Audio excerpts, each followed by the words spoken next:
Assalamualaikum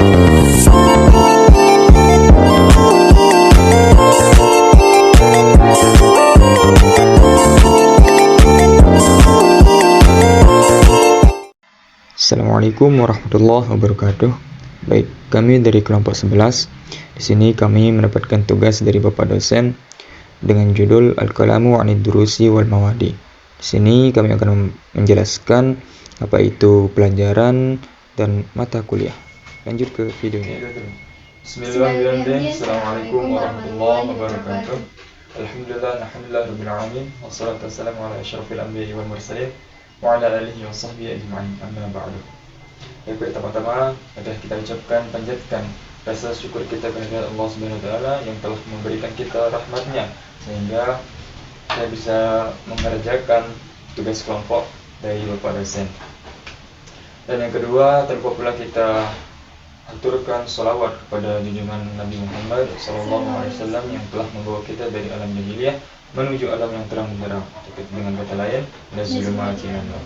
Baiklah, untuk menghemat waktu, izinkan saya dari kelompok 11 akan mempresentasikan sebuah karya kami atau tugas yang telah diberikan oleh Bapak dosen kita pada matkul bahasa Arab. Ini tentang peta konsep. Dari sini yang akan mempresentasikan yang pertama adalah Rahmat Bahauddin Ramdhani dengan diri saya sendiri. Lalu, baik, di sini langsung saja. Kita yang pertama dari judulnya. Saya mendapatkan judul Al-Kalamu 'anid Durusi wal Mawadi, atau dengan artinya pelajaran atau mata kuliah. Di bagian pertama kita akan melihat di sini Al-Lughatul Al-Injiliziyah, yang artinya bahasa Inggris. Apa itu bahasa Inggris? Bahasa Inggris adalah bahasa yang paling banyak digunakan di dunia. Sehingga kemampuan berbahasa Inggris adalah sesuatu keahlian yang sangat diperlukan, baik itu dalam bidang kerja atau mencari pekerjaan atau untuk menunjang pendidikan yang lebih tinggi lagi. Maka bahasa Inggris ini sangatlah penting. Dan yang kedua, kita lanjut ke bagian yang selanjutnya, Al-Lughatul Al-Arabiyyah, yang artinya bahasa Arab. Apa itu bahasa Arab? Siapa yang tidak tahu bahasa Arab? Bahasa Arab adalah bahasa yang banyak sekali orang yang ingin mempelajari bahasa Arab pada zaman ini. Karena bahasa Arab ini termasuk peringkat kelima di dunia paling banyak digunakan. Dan bahasa Arab ini adalah salah satu bahasa yang paling tertua di dunia dengan melalui sejarah yang sangat panjang. Dan bahasa Arab juga pada zaman sekarang dibagi menjadi dua. Yang pertama bahasa Arab klasik. Bahasa Arab klasik yaitu bahasa Arab yang digunakan pada Al-Quran atau kitab suci kita. Yang kedua adalah bagian yang kedua yaitu bahasa Arab modern. Bahasa Arab modern ini digunakan pada keseharian yang ada di orang Arab. Baik, kita lanjut ke bagian yang ketiga, yakni Al-Lughatul Al-Indonesiyyah, yaitu artinya bahasa Indonesia. Siapa sih yang nggak tahu apa itu bahasa Indonesia? Kita sendiri tinggal di Indonesia, tidak mungkin kita tidak tahu. Bahasa Indonesia adalah bahasa resmi sekaligus bahasa nasional di Indonesia. Bahasa Indonesia juga dicetuskan pada Hari Sumpah Pemuda, yaitu pencetusnya itu adalah Muhyamin. Ia mengusulkan terciptanya suatu bangsa harus memiliki bahasa persatuan. Usulan itu ia gagaskan pada Kongres Pemuda 1 pada tanggal 30 April sampai 2 Mei 1925. Baik, kita lanjut ke bagian yang keempat, yaitu Al-Lughatul Bayaniyah, atau dikenal dengan artinya bahasa Jepang. Bahasa Jepang adalah bahasa yang adalah salah satu bahasa yang resmi di negara Jepang itu tersendiri. Hanya di negara Jepang ia memiliki bahasa resmi. Dan bahasa Jepang juga memiliki banyak karakteristik. Namun saya akan sebutkan salah satunya, yaitu pertama, tulisannya. Bahasa Jepang memiliki jenis tulisan. Bahasa Jepang memiliki 3 jenis tulisan. Yang pertama, kanji. Yang kedua, kata hiragana dan katakana. Baik, kita lanjut saja ke bagian yang kelima, yaitu al-lughatul al-Faransiyah. Artinya bahasa Perancis. Bahasa Perancis adalah bahasa yang paling penting di kelompok bahasa Roman, setelah bahasa Portugis dan bahasa Portugal. Kita lanjut ke bagian yang selanjutnya, yaitu al-lughatul Walindiyah atau bahasa Belanda. Bahasa Belanda adalah bahasa Jermanik Barat yang berasal dari Frankia kuno. Dan bahasa Belanda juga mempunyai fakta menarik yang saya baca. Yang pertama, bahasa Belanda juga telah dipakai atau sudah diresmikan di Afrika sampai tahun 1925, sebelum ia digantikan oleh bahasa Afrika itu sendiri. Itu adalah bagian dari pelajaran. Kita lanjut ke bagian yang kedua, yaitu wal mawadi atau mata kuliah. Yang pertama di sini adalah ada ilmu tabiati atau artinya ilmu alam. Apa itu ilmu alam? Ilmu alam adalah suatu ilmu yang mempelajari tentang alam atau seluruh alam semesta ini. Apa penyebab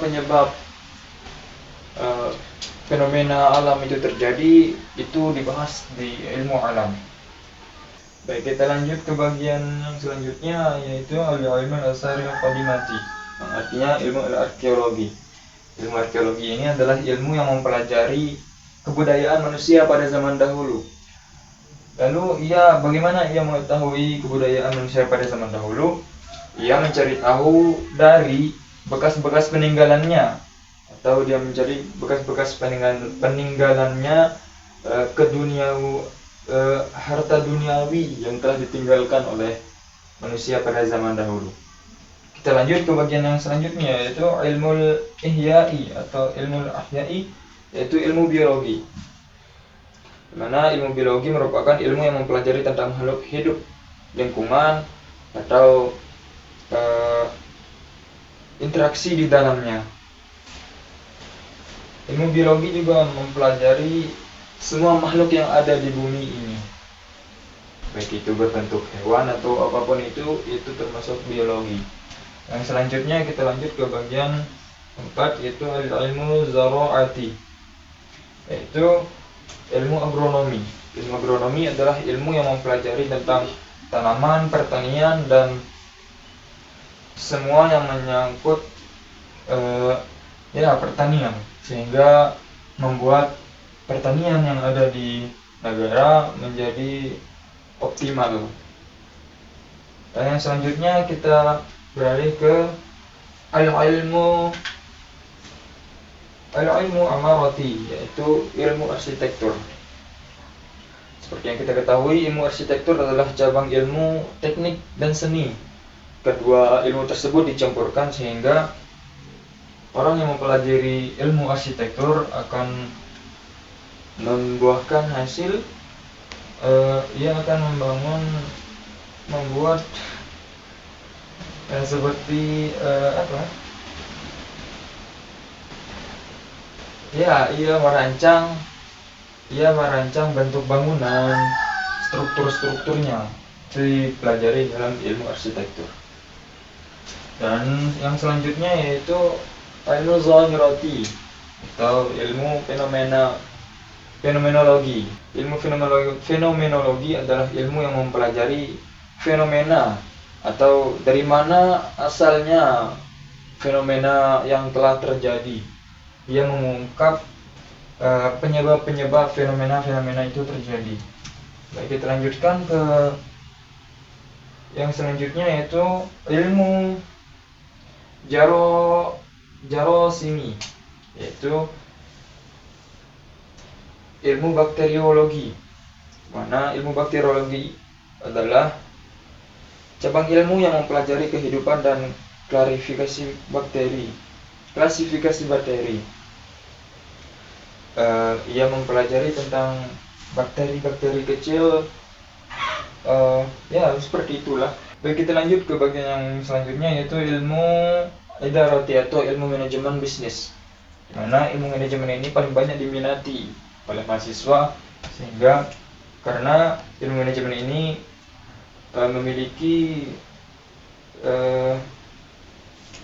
memiliki peluang kerja yang banyak di bidang bisnis, apalagi pada saat ini.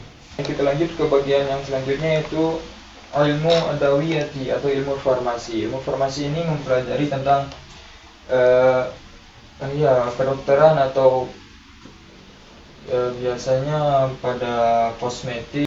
Ya, kita lanjut ke bagian yang selanjutnya, ilmu sorfi, yaitu yang artinya ilmu morfologi. Apa itu ilmu morfologi? Ilmu morfologi merupakan cabang ilmu linguistik yang mempelajari bagaimana kata-kata terbentuk dan diubah bentuknya untuk mengungkapkan makna yang berbeda. Morfologi juga merupakan cabang ilmu biologi yang mempelajari bentuk dan struktur makhluk hidup. Mungkin cukup sekian dari saya, karena dilanjutkan ke pemateri yang kedua, yaitu Nurul Fatihah. Padanya saya persilahkan. Baiklah, di sini saya akan melanjutkan presentasi yang sudah dilakukan oleh saudara kita, yaitu Rahmat Bahaudin Ramdhani. Yang pertama yaitu ilmu riyadiyat. Pertama, ilmu riyadiyati, yaitu ilmu matematika, yang dimana ilmu ini mempelajari tentang angka, ruang, struktur, dan perubahan. Selanjutnya yaitu ilmu sihati, ilmu kesehatan, yang dimana ilmu ini juga mempelajari tentang kesehatan manusia seperti diagnosis, pencegahan, dan pengobatan penyakit. Selanjutnya ilmu jabari, ini termasuk ke dalam cabang matematika, tetapi ini mempelajari tentang struktur dan operasi aljabar. Selanjutnya ilmu waroati, yaitu ilmu genetika, yang dimana ini juga termasuk ke dalam cabang biologi yang mempelajari tentang pewarisan sifat genetik.